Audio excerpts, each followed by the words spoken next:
welcome back to the Donkey Vote podcast. We are back with Tracy Roberts today. How are you, Tracy? Hi, how are you guys? Great to be on with you. Thank you for the opportunity. Yeah, before we get started, I just want to let the audience know that we recently set up a Spotify account for the podcast, so they can listen to it there also.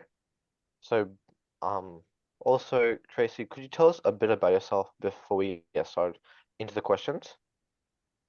Yeah, absolutely. Well, I was born in Manchester and then raised up in the Yorkshire Dales, and did all my schooling in England, which was a great opportunity. But I think I was one of those really irritating kids, a skinny kid at the back of the class, always had the hand up, like, is anybody any questions? And my hand would go straight up. So right from an early age, I was always very inquisitive and really wanted to know, how things went, and was really interested in answers.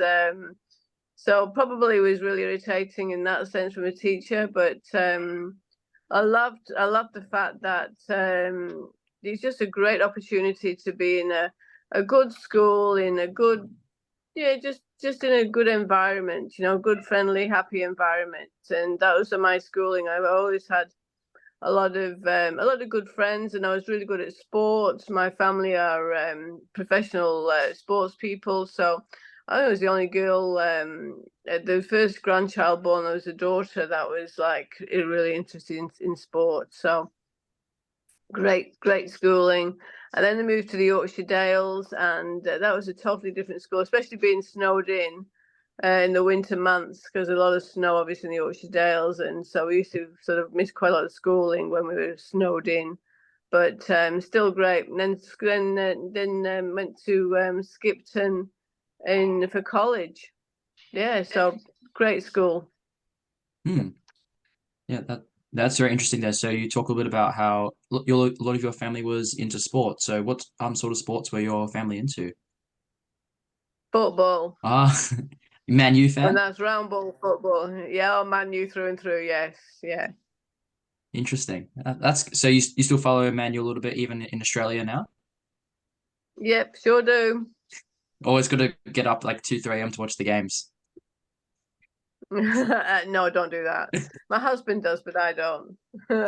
Especially the World Cup as well. He'd be up all night watching the World Cup. Yeah, especially with the Women's World Cup a couple months ago as well. But at least that was in Australia, so the time difference wasn't How too bad. amazing was that? I just I loved know. that. It was just fantastic, and the girls were amazing. I mean, Sam Kerr, obviously, she's a Perth girl, but and Daniel Kerr played for the West Coast Eagles, but her brother. But oh, how it was just put women's football on the map. It was just amazing. Yeah, just brilliant to see. Yeah, 100%. It was one of the best moments of 2023, I'd say. In I the reckon Australian so context, too. it was amazing. And I loved how our Prime Minister really got behind it and really supported it. It was just fantastic. His face on the cameras when they were playing, just total just pleasure in watching, his team, the Australian team. He was just so proud of them. Yeah, it's great. Right across Exactly. the whole nation. You're watching every game, weren't you, Tracy? I was. I was. In between parliamentary sessions, maybe. They had it on the TV as well in between parliaments. I had Oh Parliament on the wow, TV in the office, and also had the World Cup on the other screen. So yeah. that's good. At least they showed it in Parliament. So yeah, um, we'll now probably get started with the questions. So I have the first question. So you did touch on this in your brief explanation at the start of the interview, but how was your high school life? And do you have any memorable moments? It was really good. I mean, high school was fantastic. My memorable moment, I guess, would be when I I was in school, and probably this is when I started about representing communities. Really sort of took a hold. But I was in school and played a lot of tennis, and our local tennis club decided that they were going to reduce the age of what age you could join and play tennis after a certain time. Now in the UK they have daylight savings, so it can be like 9 o'clock, 9:30 at night when when it's still daylight. So we were actually cut off from playing like until after late afternoon. So was a bit disturbed by that. So I went to my debating class in high school and I said, I'm not happy about this. And he said, if you're not happy about it, do something about it. So we did, and I thought, right, okay. So I joined the committee of the tennis club, and then had a voice around a voice for the youth of the tennis club. So, and then we got that changed so that we could play till later. So yeah, I guess memorable moments is a lot of friendships. Friendships that now moved to Australia still keep. My friendships from the school days, they still come and visit me. So we've still got those connections many years later.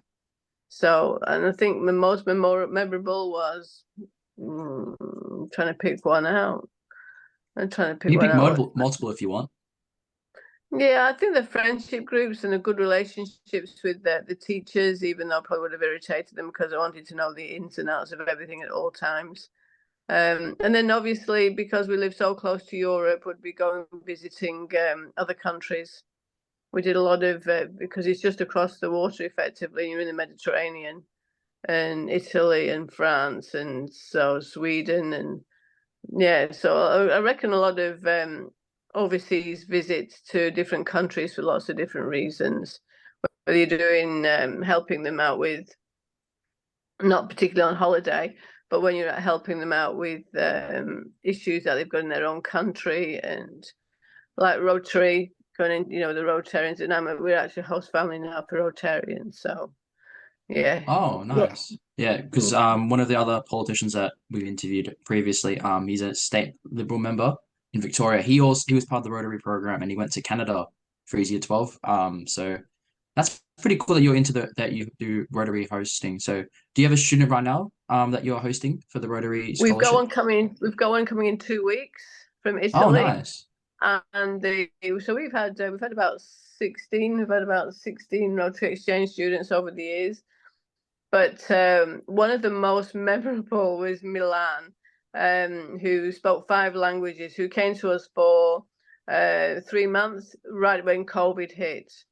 And his parents were in the hotspot of Italy when COVID hit, so he couldn't go back. So he was with us for just under a year, and he did all of his schooling here in Australia. Bearing in mind that he spoke 5 languages, and basically English was his 5th language. He learned how to speak English from subtitles on movies, and he ended up literally going through his schooling here and then getting ducked to school. And he was really good, because what he did was he taught a lot of Australian kids and sort of taught them how he actually studied. So we had a lot of students coming to our house while Milan spoke to them and explained to them how he studied and how he timed himself with assignments. So he got a lot of those students through their exams as well. They were so appreciative of that. So yeah, Rotary's a good thing. Yeah. Yeah. Unfortunately for us, we just finished high school, me, Tobias, and George, so I don't think we can really participate much in Rotary anymore. But for any of the viewers out there in the younger year levels, it's a really good program, especially from what I've heard, just being able to travel overseas, experience different cultures, and, if you're moving overseas to a country that speaks a foreign language, developing your skills in a different language can always help, Speaking multiple languages is always a great thing, in societal terms. It is, and we got a really nice message from him yesterday to say that what he's doing now, and he's been really successful. And he said he was going to do computer science in school, but having lived with us for a year, he moved to politics and law, and he's just really enjoying it so much. And he actually said, if it wasn't for living with you guys, I probably wouldn't have gone down this path, but this is my natural path, and he's loving it. So there you go. So influential in a good way. Yeah. And you talk a little bit about that because you were, I know this is a previous question. This is going to be a future question, sorry, in the podcast. But yeah, you were also previously into politics even before you entered Parliament, federal Parliament. You were the mayor of, is it Wanneroo? City of Wanneroo, yeah. Yeah, Wanneroo, yeah. So I guess for Milan's sake, during COVID, there would have been a lot of political talk in the household, especially around, the border stuff and Mark McGowan and that sort of thing. So it would have been good for him to get used to the political sphere in that sense, and especially you, Tracy, being the mayor of Wanneroo. Yeah, that's right. And he was able to meet Mark McGowan. He also met John Quigley, the state attorney general, and then Christian Porter, who's a federal attorney general. So he met a lot of good people. So he was really observant And it was really, it's a good experience for him. Yeah. Hopefully, maybe one day Milan could become a politician in Italy, and if you progress in your career, Tracy, you could meet again on a trip to Italy, or if he comes here again. You never know. You never know. You never know. He's a great kid. Good potential. Yeah. Yeah. Everybody, all the youth do. I mean, I just love it when our youth are really interested in. We had the youth parliaments over here and in Western Australia, and we also have the kids in leadership programs. And it's great to see them all talking together and thinking about what they can do for their local communities. For me, the voice of youth is so important. They're our future generations. They're our future. Exactly. Yeah. So we'll now move on to our second question. Tobias. Yeah. My question is, Tracy, in the mid 1980s, you moved from UK to Australia. Are you able to talk to us about a bit about this transition in your life? Yeah, well, that was a bit of a shock, really. It wasn't on the cards. So my dad grew up in Salford when the war was on, and my granddad was in a war, and my nana had to basically go and sit on the roofs and do the night shift, sitting on the roofs looking for planes coming through, and then alerting the fact there's incoming, and that's what a lot of them did. So my dad used to go next door and live with the lady next door at night and sleep there because my nan was working the night shift when the war. And they became firm family friends. And then when I was about probably 2, that family moved to Australia, to Melbourne. And mum and dad kept in contact. Then probably I remember when I was 19 that they came over for a holiday. Mum and dad went to see them anyway. They invited me. They said, "Why don't you come to Australia for a holiday?"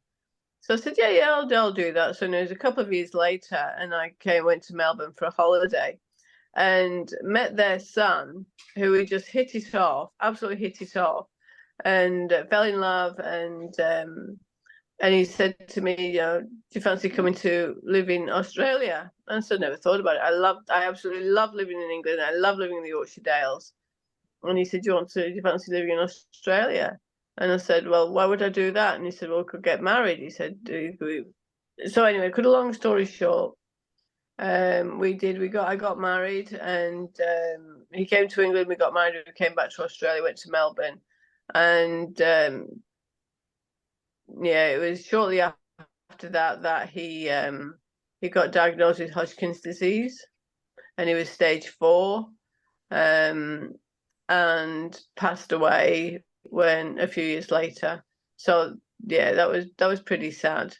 But we had a great time when I first came to Australia. I loved it. Moving from the Yorkshire Dales was quite a wrench, and it wasn't even on the cards. But when you fall in love and you just do what you do, don't you? So we got married, and we had a little boy, and so my husband passed away. And a few years later, like I said, I met my husband now. And so that was a sad time. It was a beautiful time, sort of coming to a new country and enjoying the life, and then getting a diagnosis which changes your life. You've got to be strong, you've got to be focused, and that was sad. But and there was talk about me moving back to Australia, back to England. My family would say, "Why do you come back to England?" And I said, "No, I love being in Australia. I'm staying in Australia, and I have done." Yeah. Tobias, I believe you have a question to ask Tracy, Yeah. or How old were you when you moved to Australia, if you don't mind sharing? I was 21. So pretty fresh out of school at that stage. Yeah, that's right. Yeah, and I worked in a school as well. So when I left school, I went to work in a school. It was Casterton Girls' School, which was a great school in the Yorkshire Dales, and we had a lot of students coming from overseas. The parents were transferred overseas for work, so they actually put the girls into the boarding school, and so that was a great school. We used to horse ride. It was just a beautiful part of the world, and like I say, it was a good working in school, and then basically out of the school and then coming to Australia. And then I worked, when I first got to Australia, I went to work for Boral Oh, okay. So because on the Troke Street in Melbourne. yeah, so you spent a little bit of time here in Melbourne as well, before you moved to Perth. Was that just was Yeah, that's right. Yeah, built a house in Melton. okay. So that's Yeah, not too far from where we live. yeah, that's right. So the good Sam's a federal member for Melton. Yeah, that area. So yeah. Yeah, because yeah, because yes, I think is it Sam Rayner who's the member Right. for? Yeah, he's the Yeah, he member is. Yeah, for Hawke. So because he we're in absolutely the is. He's fabulous. so He's a gorgeous guy. because we're in the federal seat of Gellibrand, most of us. So we have Tim Watts as our federal MP. So Oh, and yeah, how gorgeous is Tim A? Yeah, he's great. We've got yeah, such a fabulous team. yeah. And he's been doing a pretty good job as assistant foreign affairs minister as well. So he's got a lot on his cards now. Hopefully, maybe down the line he can get a more senior cabinet role as well. We'll see. Oh, I tell you, he's fantastic. And Penny, how good is Penny? She's doing a Yeah, great Penny's great as job. well. Fabulous. Love Penny. Absolutely. Just there. The great team. Exactly. Yeah. We'll now move on to yeah. So then I left Good. Melbourne and came to Perth. When was this in the 2000s or was this more recent or in the 1990s? Like, how long No, did you spend in Melton? oh, it's about 2 years, about 18 months, 2 years in Melton. Yeah. Well, I first Oh, went to okay. Broadmeadows, then built in Melton. So yeah, because Oh, the family that my dad knew, they were in Broadmeadows. okay. So you Yeah. spent a lot of time in that northwestern corridor sort of region in Yep. Melbourne. And two blocks of land, one for sale in Sunbury and one for sale in Melton. We just missed out on the one in Sunbury, so we bought the one in Melton. And then sold up and then moved to Perth. And that was 1988, 1989, or Yep, that sounds about right. Yep. you don't know exactly the dates, Tracy? Oh, I tell you, it's a real whirl. I remember when I emigrated. So, but yeah, and then they came to when we went south of the river in Perth, and now we live in Mindarie, Yeah. which is in the north of the river. Yeah, so more northern Perth areas. And I know there's a lot of British and South African immigrants in the northern part of Perth, isn't there? I'm pretty sure. Absolutely. I think Yeah. my community here, I think it's 40 now, it's 42% born overseas, and we speak about 70 different languages. 8 babies a day born. The medium age is 32, but we've got a lot of seniors in our community as well. People that have moved into the area to help families look after children. It's a Yeah. great demographic. It's a fabulous community. I love it. Yeah, I think it's very similar as well to the area that we live in as well. Because I know George can maybe speak a little bit more about it as well, because I do believe that we are the most multicultural suburb in the whole of Australia, Point Cook. So we have a lot of people from different multicultural backgrounds. Like myself, I'm half Filipino, and George is from India, and so is Tobias. So yeah, our whole community in general is very, very multicultural, pretty similar to, I guess, your community in Perth as well, Tracy. Yeah, I've got a great relationship with the Vietnamese community, the Indian community, the Greek community, the Thai community, just everybody. And knowing the leaders as well, the Africans, knowing the leaders that if there's any issues, any concerns, you go straight to the leaders and we can talk about things. So having that relationship with everybody is so incredibly important. Yeah, And because yeah, you got to build. and Yeah, I've got an invitation to I think it's next week, the week after, the Ethiopian event. oh, nice. Yeah, so it's just been really important to have good connections and good relationships with those communities. So they feel valued, they feel welcome, and for me, it's great as a point of contact. Making sure they're all right as well. They can call me if they're concerned about something, and I can, it works two ways. Exactly, and as an MP, your whole job is basically just to connect with your communities and try and work best with your communities, and especially since you're from a very multicultural part of Perth, it's important to connect with the community leaders and talk to them about certain issues, and especially meeting up with the Ethiopian community next week. I think that'll be a good opportunity to connect more with their leaders and connect more with their culture.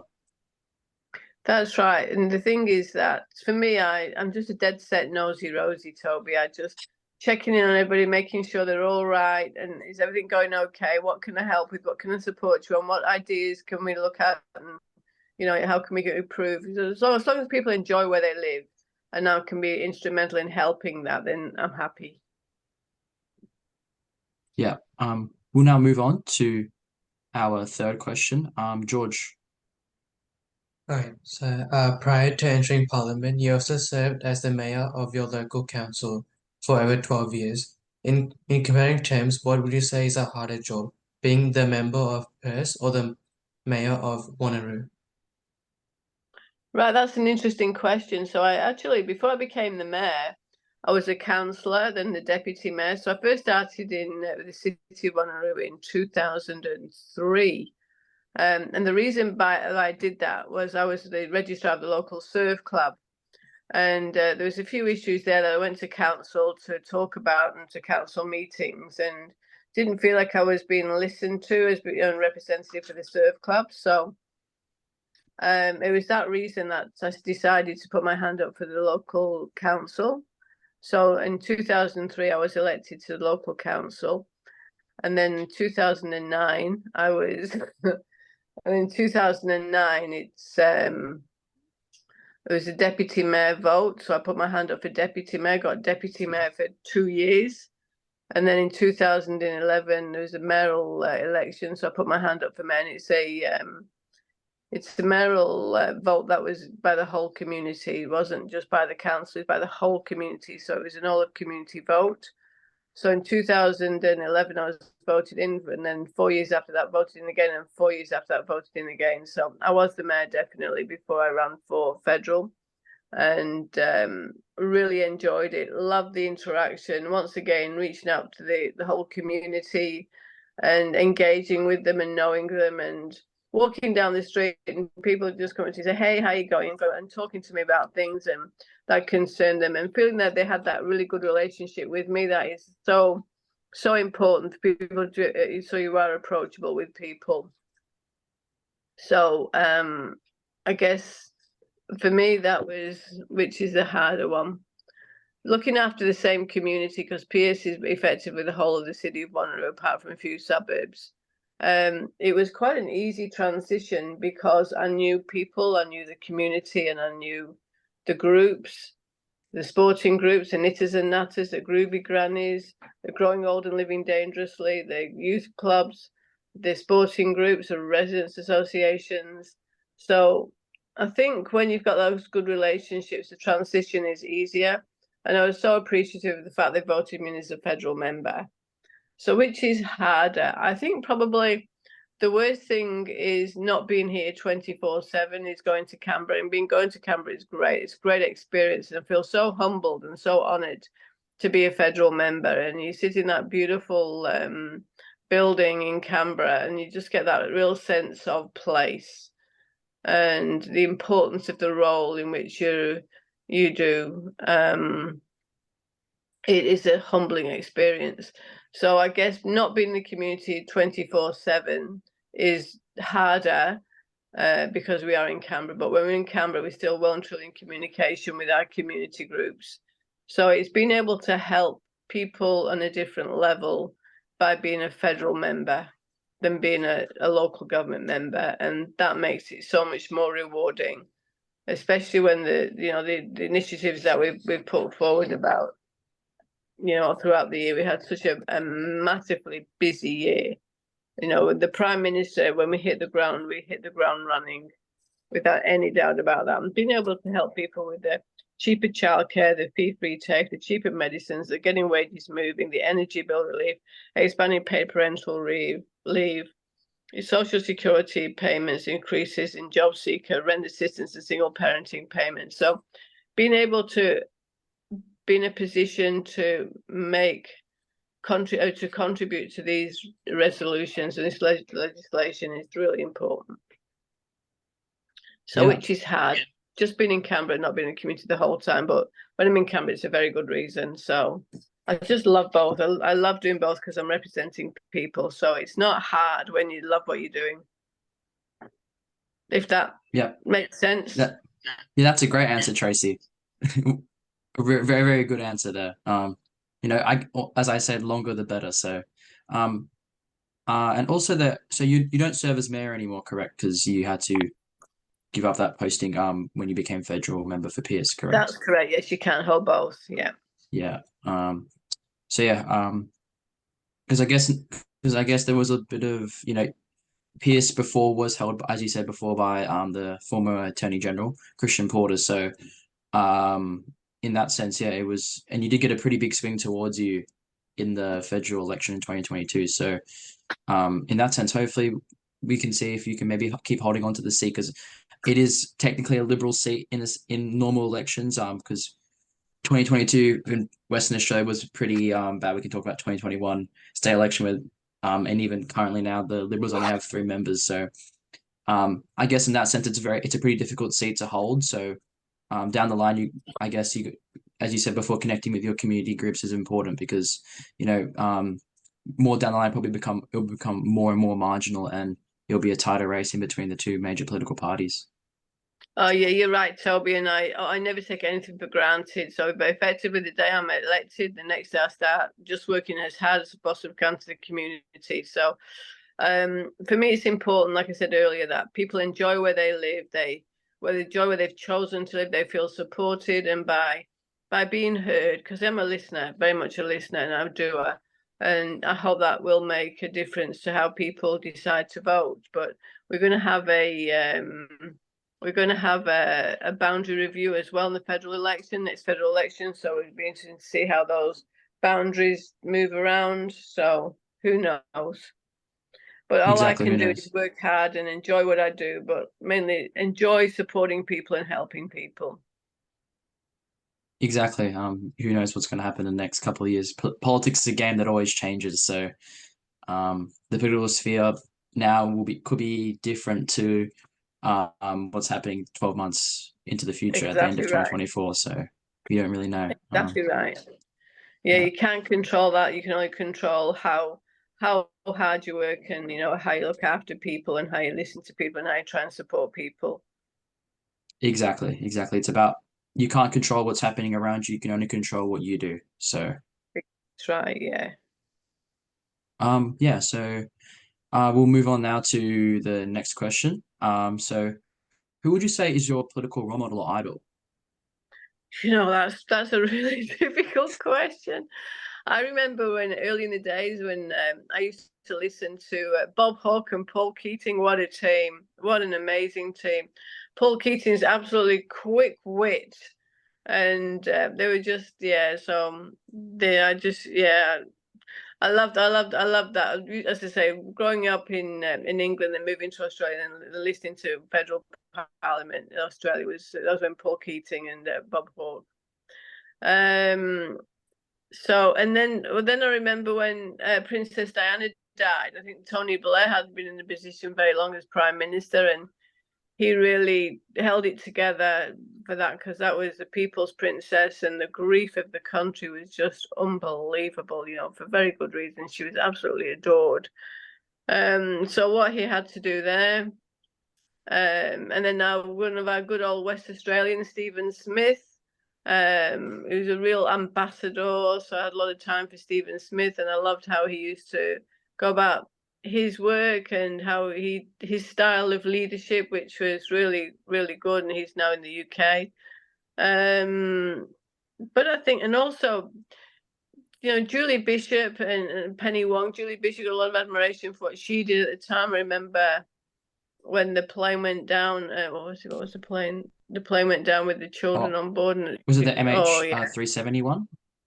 Yeah, I think it was the 371. Yeah, but it was Julie's absolute compassion for that family was, you could see on the TV. It was not a show.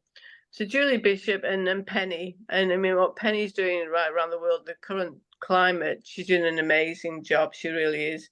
And I love our Prime Minister. He's great for the reasons why I'm probably around the table, watching and being part of the process, and how he's come through and shown that real, once again, that real compassion for people, caring, genuine.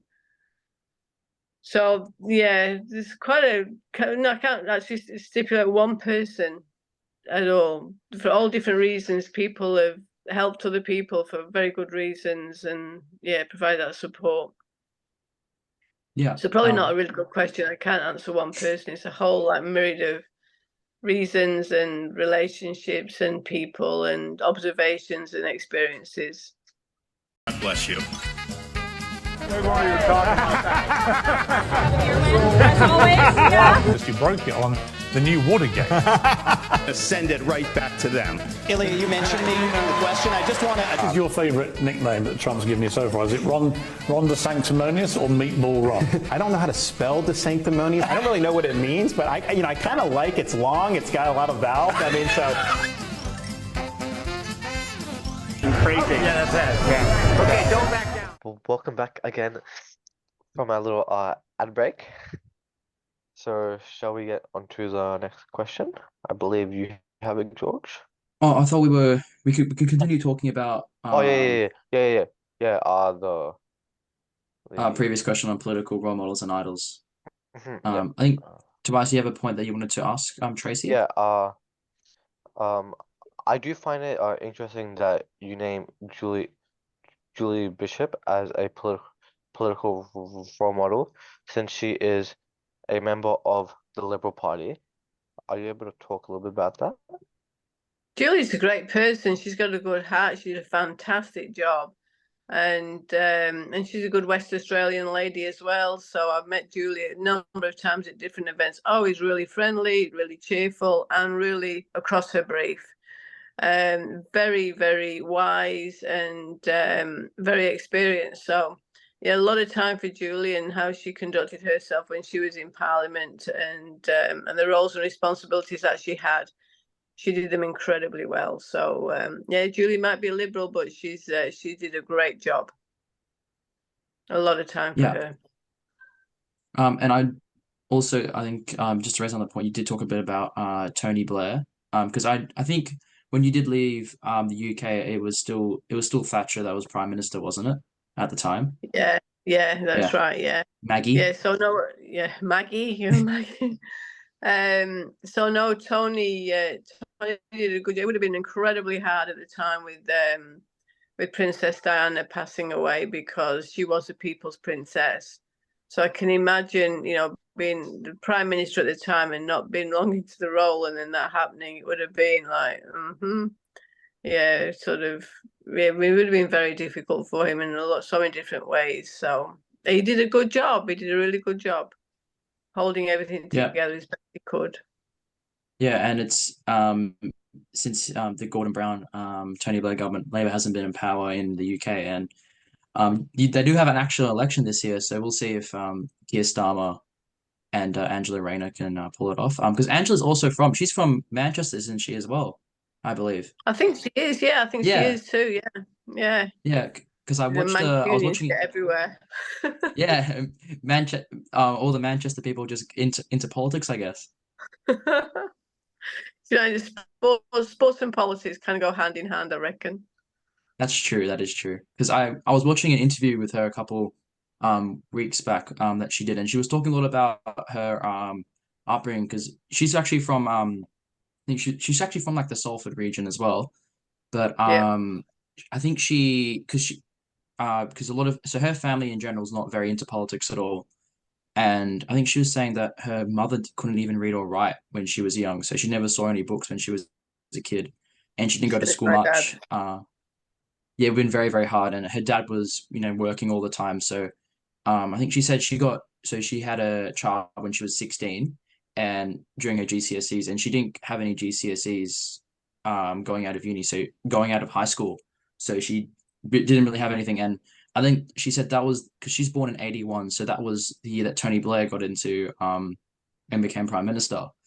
And I remember she was saying that, as a 16-year-old, she didn't think she had any future at all, because she had a child now. She didn't have any GCSEs, really any anything to push her forward in life. So at that stage, she was pretty lost. So she decided to, I think she became a home care nurse. So similar to aged care back in the 90s. She worked in home care, so a lot of with elderly people.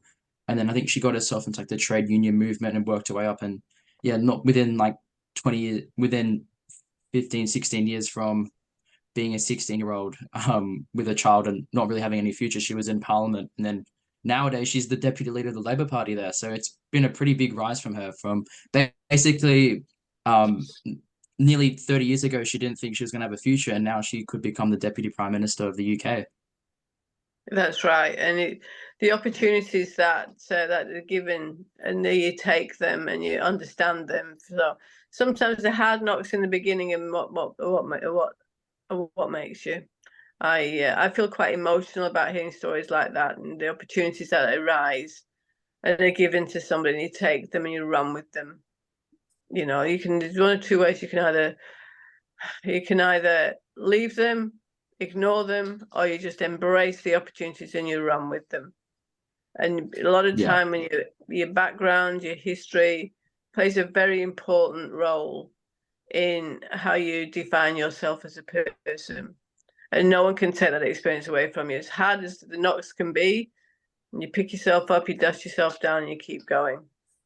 And Exactly. you know, and then you know, often opportunities will come your way and you take them. Some people don't. Some people think, oh no, I can't do that, that's too hard. And some people think, well, let's give it a go and see how we go. And so what a great story. What a great story. You know, you don't get somebody coming through from the highfalutin, which used to be the case in English politics many years ago. So, you know, what defines us as a person and how you embrace that and move forward is really important. 100%. Yeah, I agree with you there. So yeah, I think her story is really incredible. So we'll see if she does become deputy prime minister with Keir Starmer in the election later this year. We'll have a look back. Maybe we have an interview next year, Tracy, talking about how Angela's the deputy prime minister and how well she's doing. Absolutely, and it's going to definitely be a journey to watch, without a doubt. Yeah. We'll now move on to our next question. George. Hi, Tracy, you've also gone through your own battles in your life, with yourself being diagnosed with breast cancer in 2006. What sort of advice and recognition do you hope to achieve for women across Australia who sadly will be diagnosed with breast cancer or any form of cancer, for that matter? And how does Peter Murphy's legacy within cancer recognition drive you forward? Early detection and regular checks is incredibly important, and there's so many checks that we can get done as a female and also males. So I lost my first husband to Hodgkin's disease. He was 4A when he was diagnosed. I left it far too long. And my husband now was diagnosed with cancer when he was 19, but got that early and was able to have the treatment, and he's still with us today. I just reach out to people. When I was diagnosed, it's one of the worst things that could be. And my reaction when I was diagnosed, I remember it clearly. The doctor, after doing the test, because I found a lump, and the doctor did some tests, and he went to the doctor's surgery, and he said, "You've got sad to advise you've got breast cancer." There's no way of kind of not saying. You've got to say it direct. And I remember saying to him, "You've got to be joking. I haven't got time for this." And he said, well, this is something you've got to make time for.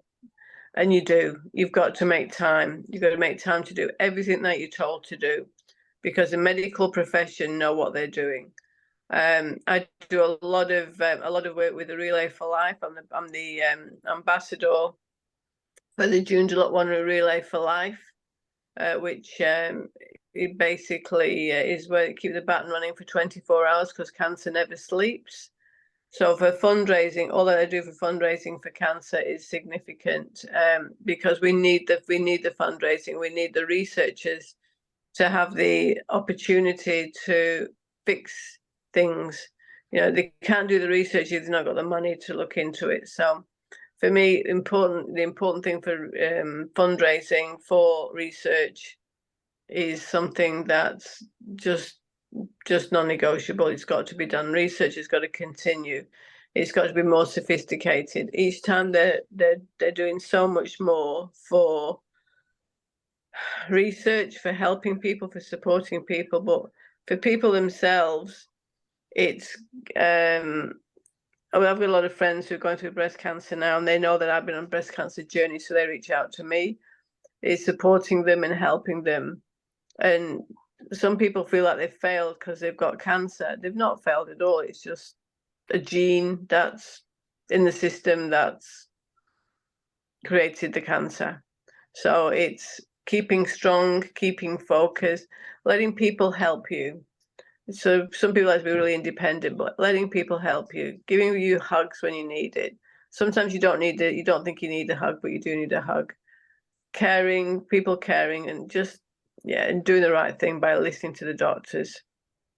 And it's not a death sentence anymore. It's an opportunity where we can, the research that's been done and and everything that's helping people is so encouraging, without a doubt. But it's scary. It's very, very, very scary. And our beautiful Peter, I stood on my feet in Parliament. I'd never spoken in Parliament without a speech, effectively, because legislation, you've got to stick to the brief on legislation. I had a little yellow sticky and 3 dot points. And I spoke, I think, for about 9-10 minutes. Spoke from the heart about a beautiful lady who touched us all, who was a warrior. She was tenacious, she was beautiful, she was caring, she was genuine, and she deserves to live longer.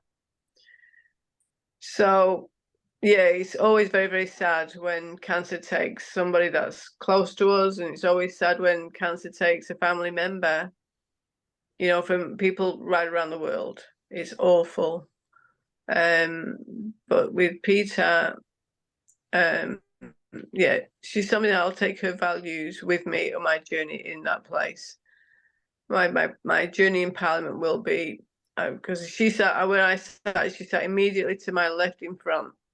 So every single day I saw her, and I could see her hair growing back after the cancer, after chemotherapy treatment for the cancer. And I said to her the other day, I said, "Oh, look, your hair's growing back." She said, she looked straight at me. She said, "Tracy, not for long." And I knew that something had happened. She's going to go back on the cycle for chemotherapy. But she fought it for many, many years. So my message is, treatment is your treatment. Still enjoy your life. Don't let it stop you from doing things that you would normally do. And enjoy your life. Enjoy it. It's not a death sentence. It's something that you embrace as happening, and you just work through it with people that love you, people that care about you, your friends, and even people that don't know you very well will come up and give you a hug and say, "We wish you all the best." So take comfort from a lot of people around you. And once again, the research that's happening is getting better and better and better, more sophisticated every single day, which is encouraging. Yeah. So, yeah. Yeah. George, I think you have a follow-up question to ask Tracy. If you don't mind answering, when were you diagnosed with cancer? 2008. Was it 2008? I think it was. It's amazing how you don't I think it was 2008. Yeah. It's amazing how you don't it becomes a blur, because it was the year after I got a detached retina. I tell you, the detached retina playing sport was worse than cancer treatment, let me tell you. Oh, so you had a big injury previously before having cancer in 2007. So how'd you get a detached retina, if you don't mind me asking as well? Oh, I got banged in the eye with the ball. You were playing football outside? No, it was awful. It was squash. Oh. And I was, because I love squash, because I'm actually ambidextrous. I eat right, I write right-handed. I play sport, and I eat left-handed. So I was a pretty formidable squash player because I could just swap the racket from one hand to the other and stay in one spot. My husband hated playing squash with me, but so yeah, no, I just got a bang in the eye. I didn't think anything of it, and then it was a few days later. I thought my eyes going a bit blurry, so I went to the opticians, and he sent me off to another optician, a specialist optician. And then I was heading off to St. John of God to see Chris Kennedy, the most amazing eye specialist ever likely to meet in your entire life. He was fantastic.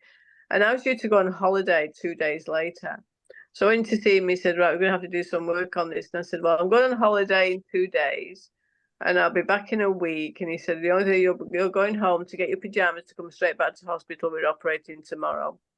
And he saved my eye. So yeah, it was the scariest thing. Detached retina is the scariest thing. But yeah, the cancer, yeah, that was because mine was estrogen based. So that was 2008, and the detached retina in 2009. Kind of like dates that you try and blur from your memory. Yeah, you don't want to remember those bad days at all. I know, that's right. Yeah, so I mean, we do really appreciate as well, your recognition of cancer treatment and stuff you've been doing with breast cancer and all types of cancers, as you said, because I think Australia in general is a pretty high rate of diagnosis of cancer, especially skin cancer here with UV levels of being pretty high. So it is really important that we get that recognition and we get people understanding that early diagnosis is so important. It can really save your life. So always go to checkups and try and make sure especially for skin cancer, putting sunscreen on and trying to stay out of the heat and wearing hats and that sort of thing is really, really important. Being responsible and listening to advice as well from the experts always helps. But due to my cancer journey and the journey of my husband's, we had my 2 boys at IVF. So yeah. Oh, okay. So are you a pretty big into IVF as well, like that sort of recognition as well, because it is another option for people out there who sadly can't have children in a natural sense. So IVF is, I guess, a really good option for a lot of families, especially out there who under sad circumstances can't have children with That's right, exactly. Help. Yeah. And you make good friendships too in the IVF clinics. So yeah, and once again the research and that's done in with the IVF. A lot of people who not be able to have children can have children. So yeah, it's a journey, Yeah. but it's well worthwhile. Yeah, 100%. I guess and also you talked a bit about how you were into Relay for Life as well, because I think Tobias, correct me if I'm, I think our school had Yeah, Relay for Life, didn't we? Yeah, yeah, we did a Relay for Life. yeah. I think we do one when we first join, and then it's optional for until you 12, I believe. Yeah, so I know a lot of my friends as well did Relay for Life, and we also have a lot of, so I think it is a really, really good sort of thing, and I'm pretty appreciative that you run it as well in your local John Dunlop area. So I think it's something that people across Australia should get involved in. That's right, and basically it works on the assumption that the pattern's got to keep going for 24 hours because cancer never sleeps. So you start at 12 o'clock on the Saturday and you finish at 12 o'clock on the Sunday. All night, keep going and going and going. So the teams are really good. Those teams are on roster to make sure that somebody has to sleep and then a walk or a run, and somebody has to sleep and a walk and a run. So the more the merrier, basically. Yeah, and the more people that do it, the better recognition, the more money we can raise. So exactly, it is so more important. fundraising. Yeah, And it's it's so amazing important. how creative the teams are and the things that they do. They have like parties, they have quiz nights, they have so many different things going on throughout the year. So it's a constant exercise, which is good. Yeah, It helps so many people. it really, really does, and of course, it raises more awareness for people out there to get checked out and make sure you get early diagnosis, as we said before. But it also does help a lot of the people who are going through cancer treatment. And I know, Tracy, you can really relate to that sort of support as you went through your own cancer journey. But it is really important, I guess, that, we raise a lot of recognition, and we also raise a lot of funds to help people who are dealing with cancer. Yep, exactly, and help the researchers with the funds to develop more skill sets and look into more research. Yeah. Yeah, 100%. We'll now move on to our next question. Tobias. Yes. What made you run in the 2022 federal election for Labour Party, and what made you join the Labour Party? Okay, so when I was the mayor, I wasn't a member of any party. I was apolitical, and there was a few things that happened throughout the preceding year to the election that because we ran the Connect Wanneroo campaign, which was basically getting Wanneroo on board because I say we talked before, one of the fastest growing areas in Australia. And we didn't have much of a freeway or train line. Some of our areas, which is Yanchep and Truro, had zero.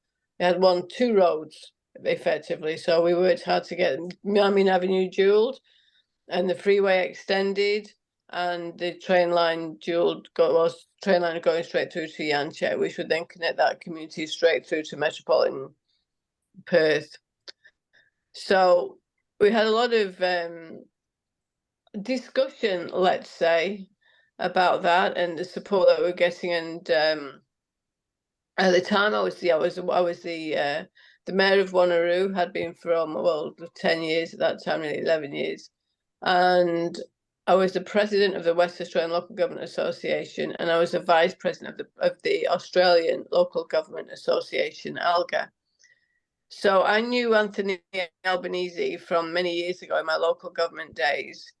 And he was always so approachable, so helpful, so engaging, and always so interested in what we were doing, and the fact that he knew about my community. He'd made it his business to know that people in the outer metropolitan growth areas didn't have connectivity, had to have 2 cars, they had to travel a long way for jobs. So he knew that, if you build a freeway or you build a train line, businesses will come that will create local employment for local people. They won't have to travel as far. So because of the values and because of his vision, automatically, and because he's a great guy, very caring, that I just connected with him absolutely. So when the election was coming forward, and we had issues as well with Clive Palmer and so on, and in Western Australia. And I knew Matt McGowan really well. Matt was a fantastic premier. And I thought, no, my values and my absolutely align with Labour, without a doubt. So, I mean, I'd always known this, because you kind of get a feeling for your politics, and I've always been more red. I've got friends in the blue team, but I was more red team, without a doubt. But I wasn't going to pursue it. I just thought, well, I'm more Labour. That's the people I would vote for when I tick the boxes in an election. And then when I was approached and I had to start thinking about it, I loved being mayor, absolutely loved being mayor, but I'd been around the local government table at that time since 2003. So basically 19 years. And I thought, well, I can keep doing what I'm doing if the community want me in, or I can step up and have a louder voice in a federal space. So I had a chat with Anthony, and I said, I'm going to do this. And I was in my real comfort zone. I love being mayor. I love looking after the community. Unfortunately for me, being the federal member for Pearce would have, as I said earlier, meant looking after the same community. So I thought, right, let's do it. So I put my name forward, was pre-selected, and then ran the campaign. But right throughout my whole life, my values always aligned with the Labour. Nothing came easy for me. I had to fight for everything. And it was just, I just feel like I just aligned very much so with Labour. And so it was just a natural fit for me. Yeah, and that's also interesting because I guess in the scheme of things in the Labour Party as well, a lot of people join via the union movement. But in your case, I think, Tracy, joining while you were mayor and just aligning yourself more with the values that you kind of align with within the Labour Party is a bit of a different way to join the Labour Party because. And in the olden days, a lot of people joined via trade unions and that sort of thing. So it's pretty interesting. Your pathway to join the Labour Party. Yeah, going for the local government. But like I say, the key was looking after the same community and knowing what the challenges were in this community, knowing what was hurting people and knowing where we needed that support. And thought the best way to do that is to be around the federal table. And like I say, the train line's going. We was on the train just about a week and a half ago with Rita Safiotti, Deputy Premier, and John Quigley, the local member, but also State Attorney General, on the test run on the train to Yanchep. And it was a great feeling, Toby. It was a fantastic feeling on that train going up to Yanchep, just testing it out, knowing that how many people are now going to be connected. You can get from Perth to Mandurah, from Yanchep to Mandurah. So the train line will open up the business districts, the shops. It will do so much for that local economic perspective and create businesses will come. So jobs will be created, full-time, part-time, job share, traineeships, apprenticeships. They will all come because the infrastructure is there. That whole area is just going to boom. So knowing that they've been instrumental in that from the Connect One campaign was it's just something that you hold very dear. And just helping the community, knowing then people say, thank goodness the train line's coming. Thank goodness the freeway's been extended to Romeo Road. But there's always something to do in a fast and large growing area, without a doubt, which is a multicultural area, without a doubt. And it's that passion that drives me, that understanding and knowledge of and wisdom of the community that drives me about what we do need. So it's like tick off all these different, we're ticking off this and ticking off that, all these projects. But we know there's more projects to come. And because I know the community so well, I know what those projects are. Yeah, and that's why you have to be always interconnected with your community in that sense. And, exactly right. And in always a nutshell, talking. definitely. Yeah, because, the community feedback is so important with coming up with new ideas for the community and helping out with projects because, especially within our area, there's a pretty bad intersection in one of the main roads and there was a lot of community outrage at why it was not getting done and the government wasn't really doing anything about it. So I guess that community activism led towards our local member putting it forward and now it's actually finally getting fixed up. So yeah, it's all about community outreach and making sure that you're listening to your community and you're understanding their needs and what they want. Exactly. And the key is listening, communicating, but listening definitely. Yeah. Yeah. We'll now move on to our final questions for you, Tracey, because I do realize it's been almost over an hour. So this could be one of the longest. I did say before this could be one of the shorter. It might not be that long, but it could be one of the longest interviews we do. So we'll move on now to our final question. So finally, what's one piece of advice you'd give to students in 2024, especially those who are entering university or high school? My advice would be we live in the best country in the world. Enjoy that, enjoy your lifestyle, enjoy your opportunities, and seize the opportunities. And something that might be passionate about, don't ignore it. I was thinking, go with your gut feeling. Enjoy life, enjoy the people around you, and just everyone's got a passion about something. I'm a fully qualified dog trainer, and I love German Shepherds. I mean, some other people like poodles. But just whatever your passion is, follow it. Follow your dream. Just don't think it's too hard. Don't think, I can't do this because there's too many obstacles in the way. Keep going. Look at Milan, who is with me from Rotary exchange student. He wrote a lovely letter the other day just to say, you changed my life, basically, by your influence and your care and your guidance. And his mum and dad are so appreciative of the fact that he saw his natural fit with a little bit of encouragement. So listen to people around you, do your best, and if you fail at something, don't worry. If you fall down, just get up and keep going. Have you seen the David Beckham Netflix series yet? No. Have you guys watched it, Tobias or No, George? I've not. George, have you You've got to watch that. The knocks he had for the World Cup was just unbelievable. You know, you just got to keep picking yourself up and dusting yourself down, picking yourself up and dusting yourself down, keep going, and just enjoy. But importantly, enjoy life, enjoy what's around you, and keep your family close and your friends close.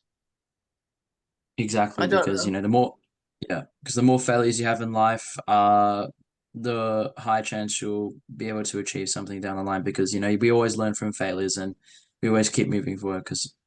So don't give up after you fail. Just keep trying and trying, and something eventually will work out well. And Australia is a land of opportunity, and it is a great place for opportunity. And so, never think it can't be done when it could be done. Yeah, but enjoy your youth and enjoy your life. That's, you just don't know what challenges are going to be put in front of you, what obstacles are, but work through them and enjoy them. Whether you've got a team of people around you, friends, family. Yeah.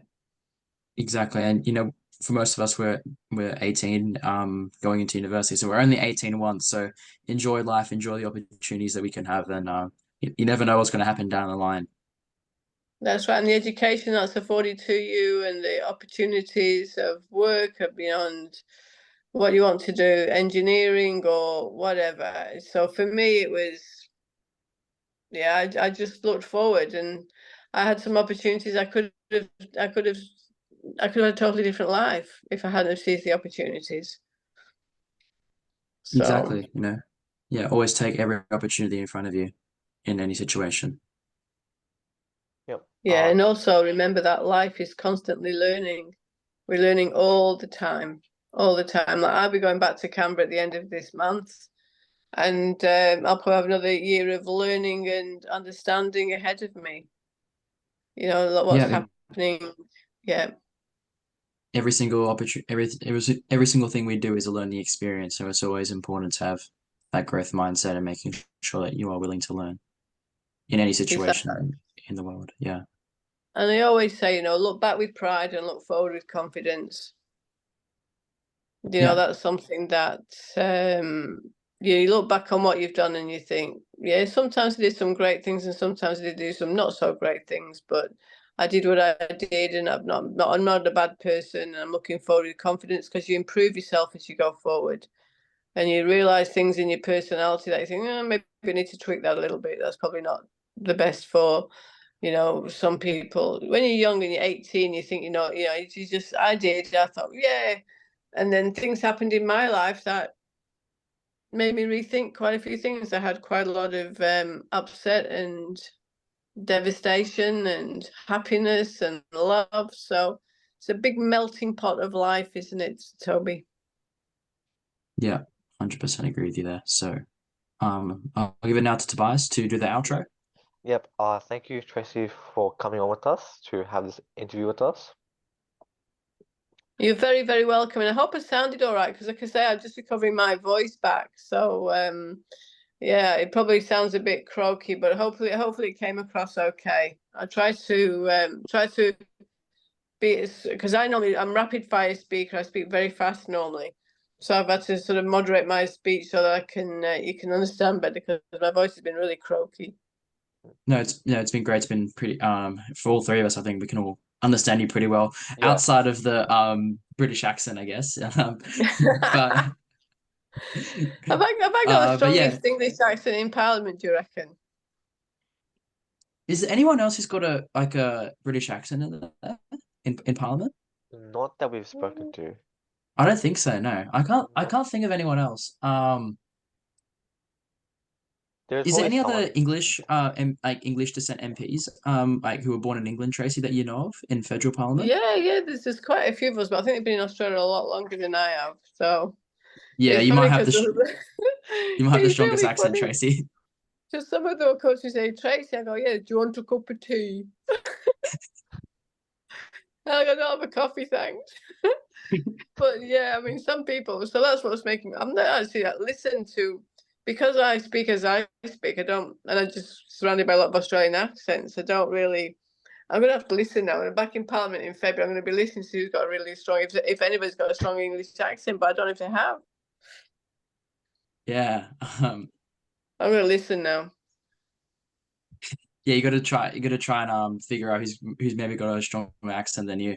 I'll have to moderate more. I'll have to merge more into my Aussie accent because both my boys are Aussies and they are dead set Aussies. I tell you, they just So they don't have the Australian Manchester filter. accent. Not at all. Thank you for watching this podcast today. Make sure to like and subscribe. Also, as we said during the start of the interview, we've released our podcast also on Spotify. So on Spotify, if you just search at the Donkey Vote podcast, capitals with the Donkey podcast, you should be able to look at our podcast. And we have a couple of videos up already. We'll be posting more in the next couple of days. But yeah, hopefully you guys enjoyed the interview. And yeah, we're looking forward to our next one. And it'll be in the description also. It'll be, and the Donkey Vote and the Spotify account will be in the description of this video.